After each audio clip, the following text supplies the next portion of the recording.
Pest Geek Podcast, episode number 7. Pull out your hose and grab your can. We're about to integrate another Pest Geek Podcast. Hi, everybody. Frank Hernandez here, and welcome to the Pest Geek Podcast, bringing you the latest news, products, and politics from today's leading industry pros, offering you their technical marketing and growth strategies to give you, the pest management professional, that killer edge.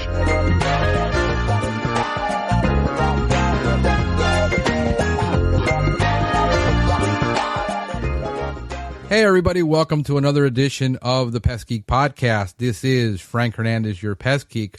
Today I want to talk to you about reducing your callbacks and improving your customer satisfaction with dust void treatments. Now I know that a lot of people out there do not provide dusting or void treatments with dust. A lot of people are just strictly spray people. But there is a great, huge value in providing dust void treatments for your customers. And this is also going to reduce your cost significantly. I mean, I'm talking about reducing your callbacks to maybe once a year. It reduces it at least by 50% for us. We do a dust and void treatment on every initial service, every new customer, every new account, whether it's commercial or residential. We provide a dust void treatment as part of our initial service, even on one-time services. And the reason for this is it just greatly helps us control the current infestation, and then it also helps us prevent further infestations in the future. Now, if you're thinking that you don't have the time to perform a dust void treatment on every single service that you perform, I would like you to consider the cost that you are spending on callbacks on an annual basis on the average customer that you have. And this, it could be anywhere between $65 to $85 every callback is costing you. Why is it costing you so much? Well, you need to do two things. You need to analyze your ROTI, your return on time invested in your customer analysis. And then you also need to look at what it's actually costing you and why is it really costing you this much to perform a callback. If you are the average pest control company, your costs, and if you're, especially if you are a solopreneur, if you're operating maybe just one route, you have to be constantly providing services to new clients. You have to be marketing to new clients and picking up new clients. You also have to be able to perform your services to your existing clients on a regular basis. Every callback is an absolute loss in profit, because not only are you losing the time that you spend with that customer reservicing something, but you're also losing revenue on the customer you could be serving. And you need to look at it that way. Second of all, if your travel time is more than 30 minutes to service a customer, that's costing, your trip alone is costing you between $30 and $35 just to drive there. That doesn't include you doing anything to that customer's property. So cost of doing a callback, even on a customer that you've had for years, is costing you a fortune. And what I've experienced with doing void treatments greatly reduces that. There are customers that I never ever get a call back on an annual basis to do anything. And once we're there, we will perform any service the customer needs on the inside of the property only when they need it. So that cuts amount of indoor pollutants and indoor pesticides greatly. Now, here's what I want you to do. I want you to consider what it's costing you to do an initial service. Our initial services take about an average about 60 minutes. So we spend about an hour on every new customer's property doing a complete dusting treatment. We do baiting, and then we do the exterior. But we're going to spend an average about an hour on that property. depending on the size of the house. So about 45 to 60 minutes. If you've got a 3,500 square foot home and you've got a kitchen and 3 or 4 bathrooms, it's going to take you a little bit longer. But on average, you're going to spend about 60 minutes. So now think about what it's costing you to do just to add on, if you're not doing it, to add on a void treatment. And we're talking about doing the voids in the outlets, in the kitchen, all your outlets, and also all the outlets in the bathroom. Plus, you're going to be doing all the plumbing, and you're going to be doing all the voids underneath the cabinets at the base where the kick plate is, and you're also going to try to do whatever you can in the back of those cabinets. So right between the wall, you're going to treat it. You're also going to treat the plumbing right behind the drywall and trying to get as much as you can in there. It's going to take you about 15 minutes to do a kitchen. That's it. That's what in average it takes me and any technician. And maybe you're going to spend 3 to 5 minutes per bathroom. So you're talking about maybe 20 minutes tops to do a complete void. This is the longest part of your service there. But consider you're going to, if you're charging between $110 and $125 an hour, your cost is about $20 to $35 for that service. Now you do that once, and you might have to do that again maybe twice a year, maybe not with certain products anymore. You might not have to do that for several years. And I'm going to show you, we're going to go through a series of 4 different product categories for dusting and how each of those work and how those are going to be beneficial to you depending on the environment that you're in, depending on the sensitivity of your client, depending on the sensitivity of the site that you're doing. So we're going to look at that. Now, like I said, this is one of our key services that we perform. If you perform a bed bug service, you have to do a void treatment. There's just no getting around it. You got to do all the voids in all the outlets in that room. And we've noticed that certain products, certain types of products are more control the bed bugs better than traditional spray products that most everybody's using. And we're going to cover that. Let's look at the pros and cons of doing void treatments with dusts.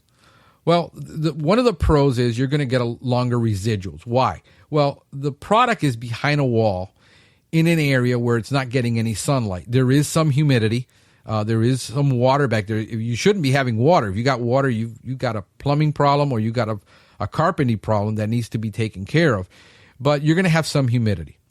There's also reduced exposure to the property, to the client, to the environment.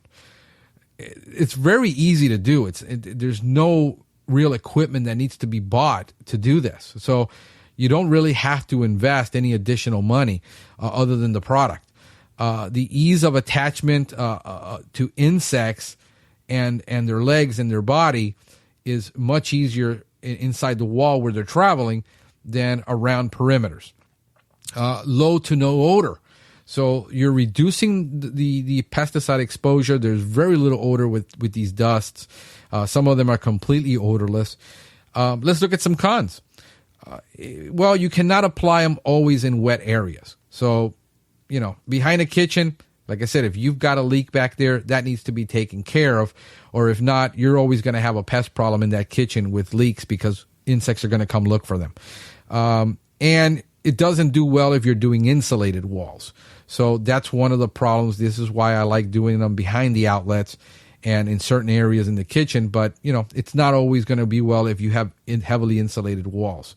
Most of the interior walls, depending on where you are in the country, a lot of the interior walls are not insulated. Most are just the walls that go to the exterior that are insulated. And it's worked out fine for me. One of the things that you need to bear in mind if you're looking for a quick knockdown, that dusts are not fast acting. They're used in addition to your knockdown because they're really out of sight and they're out of place where you're putting your regular or if you're spraying pesticides. So it's going to be very slow acting, but it's going to do a lot of prevention in the long run. So you're investing 30 minutes up front, which you're already there, versus additional trips that you might have to make to that property during the year. I think it's a great return on investment. Let's look at a couple. Let's get into the products that we're looking at, and let's compare a couple of products that are on the market, and we'll give you the name of the product and the active ingredient and the information on it. We don't get any money from manufacturers to talk about their product. We're going to talk about their product honestly. I'm not bound by any contract with any company that I cannot talk about any product freely. So that gives us an advantage that we're able to talk about and compare products just honestly. By the way, if you want to weigh in on this program and you want to give us a call, you've got a question, you've got a comment, you want to comment on something I said, maybe I said something wrong and you want to correct me on that, and I greatly appreciate it. Our number, call-in number is 707-395-7378.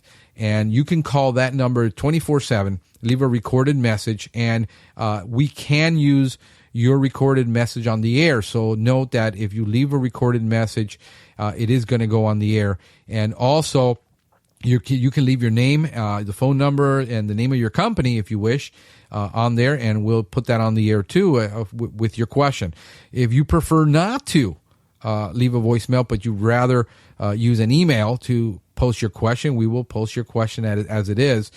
You can send it to Franklin at PestGeekPodcast.com. Also on Twitter at PestGeekPodcast, you can find us. And if you use at PestGeekPodcast, you would be able to leave a message and look us up on Twitter. With that, we're going to look at the different categories. We're going to go from pyrethroids to natural products to products that are not natural and they're not pyrethrins or pyrethroids, and what the advantages and disadvantages are of using these dusts. Now, the two most common synthetic pyrethroid dust. Now, the difference between a pyrethroid and a pyrethrin is most pyrethroids, or actually all pyrethroids, are synthetic. The pyrethrins have natural and botanical components to them. But the two that we're going to be talking, which are pyrethroids, is Delta Dust and Tempo. Now, both are made by the same company. They're both made by Bayer, and they're great products. They are pyrethroids. Now, what you got to understand about pyrethroids is that by nature, these products are repellent. Pyrethroids are repellent by nature. And you put it in a wall, and with certain insects, you might just get them to migrate somewhere else. So that's one of the challenges of doing void treatments with pyrethroids. That's one of the challenges. So looking at Delta Dust, deltamethrin, 5%, and then Tempo, which is cyfluthrine, 1%. These both are synthetic. They both work. The advantage of Delta Dust over Tempo as a pyrethroid is that it's waterproof. It will actually not be dissolved by the water. So it does last a bit longer in that sense. In certain areas where you have humidity, it's gonna work there. Also, both of these products are not labeled or not allowed for use in certain states. So you have restrictions like New York, Connecticut, Rhode Island, and Alaska.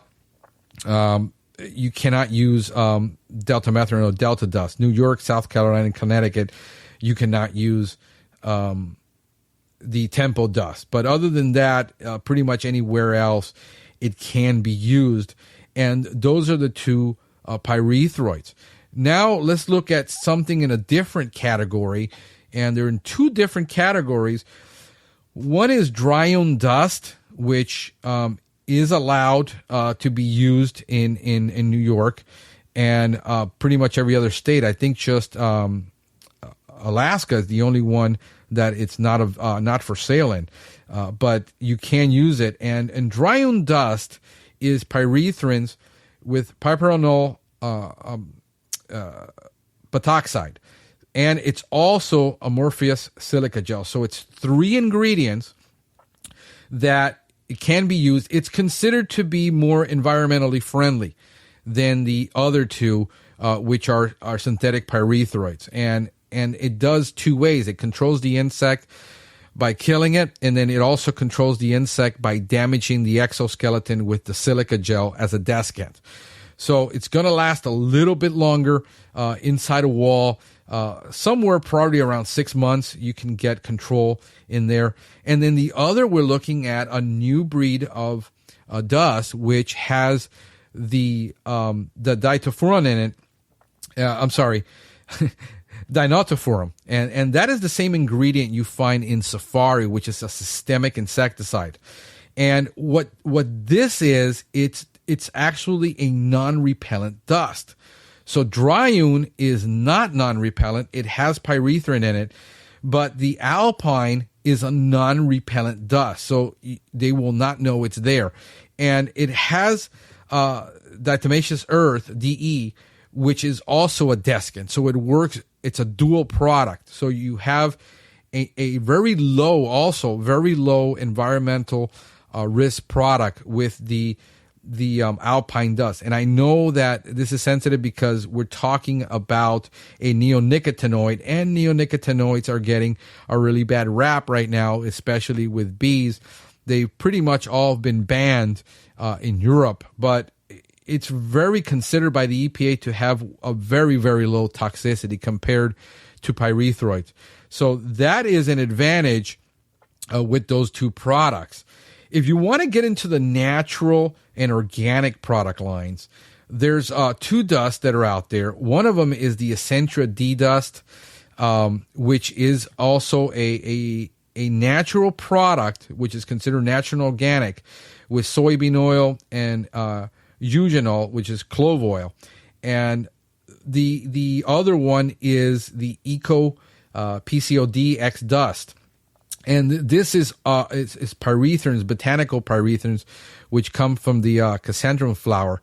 And those are considered to be natural. Now, when we think of natural, we start thinking of terms that, well, they're safe. Well, reality is nobody can claim their product is safe. You cannot claim your pest control service is safe because somebody will have somewhere an allergic reaction to something. And that is part of the problem, that which having this false sense of security that you're using a natural product and therefore it is safe. Well, it contains the phenethyl propionate. And what this product is, I have terrible time pronouncing chemical products and in Latin also with insects. But what this product is, it's considered an organic product, but it is derived from peanuts. And so you see the problem there. If you have a customer that is allergic to peanuts, they could have a serious problem. So you need to know that about the label. I suggest you read these labels very, very carefully because the wording is in there, but you have to really look for it. And one of them does state that it could be sensitive to people with peanut sensitivity. So that is one of the things that you need to look at. So we're looking at these natural products now, and now we're going to look at two products which are also in a category. Which actually are three products that are considered to be the most environmentally friendly. And actually, for bedbug treatments, they're actually considered to be the most effective in comparison with just using pyrethroids or pyrethrins, because once the residual is gone, a lot of the effect is gone. But with these products, there is no residual, and the product is there. One of them is Cymexa dust. Now, Cymexa is 100% Amorphous silica gel. It does have a very good list of target pests, from ants to crazy ants to cockroaches, silverfish, bed bugs, drywood termites. It will kill also nymphs and eggs and bed bugs. They're all these products. You can use them in food handling facilities, but these are a little bit. They have a lesser environmental impact. And the other one is the JT Eaton Kills Bed Bugs and Crawling Insects Powder. This one is DE, diatomaceous earth. It's 85% that.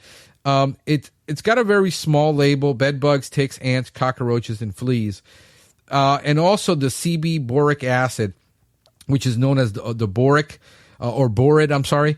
It's 99% ascorbic acid, which is boric acid. It does roaches, carpenter ants, and silverfish. Now, why these products are very effective, because most of them are desiccant. Now, except for boric acid, which is a stomach toxicant. So it's going to have to be ingested by the insect, but not with the Cymexa and not with the Matrix Earth. They will destroy that exoskeleton, that chitin exoskeleton, and their legs will fall off and they'll start getting holes in them.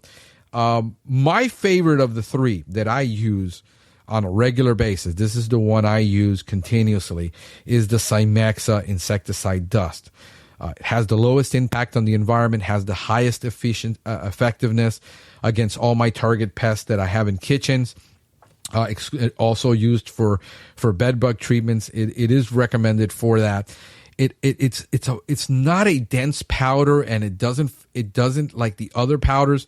It's a very, very light, fluffy powder, and it just sticks to everything. So when you put it inside a wall, it just goes out there into the air inside that wall, and then it just starts sticking to everything on the way down. So it doesn't just sink to the bottom. And that's one of the reasons I love it the most. What you have to know about doing dust and dusting with powder is that you don't want it to clump up on you. You don't want it to form these just clumps all over the place. You want it to spread out and be like just a minefield where no matter where they walk through there, okay, they're going to be just totally, they got gotten by this product. And that's what I love about the Cymexa and the silica gel. And look for products that have the exemption, the FIFRA 25B exemption. Now, what you have to know about safety with all dusts, you have to wear your PPE, because even the products like Cymexa, which is a silica-based dust, it will dry out your nasal passages, your mucous membranes. So you need to wear a dust mask. But especially with pyrethroids, and any pyrethrin product, you need to wear a respirator when you're applying. You could get it to pop back out at your face when you're putting it into the wall or anywhere, and you really want to make sure that you wear a good respirator with those. There's also, what I wanted to talk about is a couple of pieces of equipment that are pretty cool for dusting. Between the center bulb duster, which is that green duster, and the B&G bulb duster, I prefer the B&G. And the reason I prefer is it's got a nice little belt clip that you can have on you. It also has a little extension wands that you can put. It has curved ones so you can get it around hard to reach places. Just a great product. It's actually less priced. They're priced about $20 for that bulb duster, and it's an excellent product. Also, they're the dust plugs that you can use if you're doing commercial accounts. And what these dust plugs allow you to do is to drill a hole in a wall and then put these little plastic plugs in, and then you can open them up every time you need to dust, and you don't have to take out your plates or anything like that. For large commercial accounts, these little plugs are just awesome. We're going to put these all links in our show notes for this podcast, so you can, if you missed it and it's just you couldn't make notes on this, don't worry. We're going to put very good notes on this, and we're going to have it in the podcast. And also, one of the things that I love, if you're doing dusting in attics or in large areas, a lot of people use the B&G electric duster. That thing runs about 200 and something bucks, like $235. It runs there. But there's another great tool by B&G that it's a dust wand, and there's two of them, and they're right around the neighborhood of $120. It requires no electricity. They weigh under a pound when you're carrying them, even full of dust, and they're very, very efficient and effective for doing dusting in attics. And you can just carry it up with you and just pump it. It's a pump action duster. And it's great. It's the B&G 2-quart duster, the 1152. It's about $188. It carries a quart of dust, so almost an entire bottle of dust in there. And like I said, this is the one I used to use, the B&G electric dust, but then I got to carry an extension. I got to connect it. I got to carry that extension and that whole unit up the stairs into an attic. With this, I just put it in my hand, pop it up into the attic, and I just dust away. And it's got some extension ones that you can put on it. And if you want a little bit of longer extension, you can just buy the hot water heater. The hot water line, which is the 1/2-inch OD outside diameter pipe. And then you can just buy the little plugs and you can make a little bit extension and probably extend it out about 5 or 6 feet if you're doing attics and you want to target it. And that's what I do when I need to get a hard to reach place.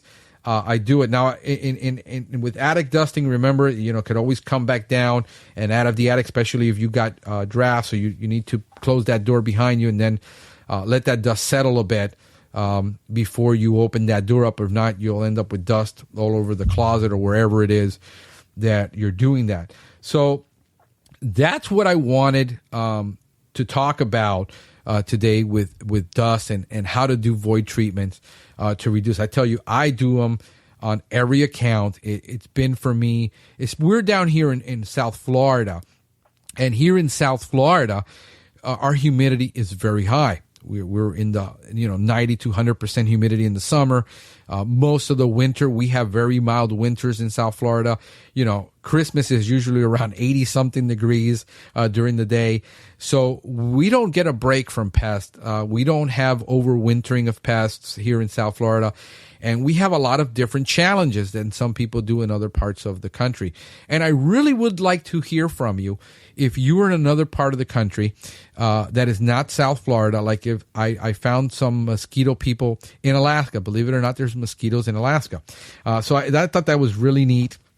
And we put that on our Facebook blog, and you can find us at Pest Geek Podcast on Facebook. Just look for Pest Geek Podcast, and you should be able to find us on Facebook. And I want to hear from other parts of the country, and if you're using dusting, and what are you using, and how effective has that been for you?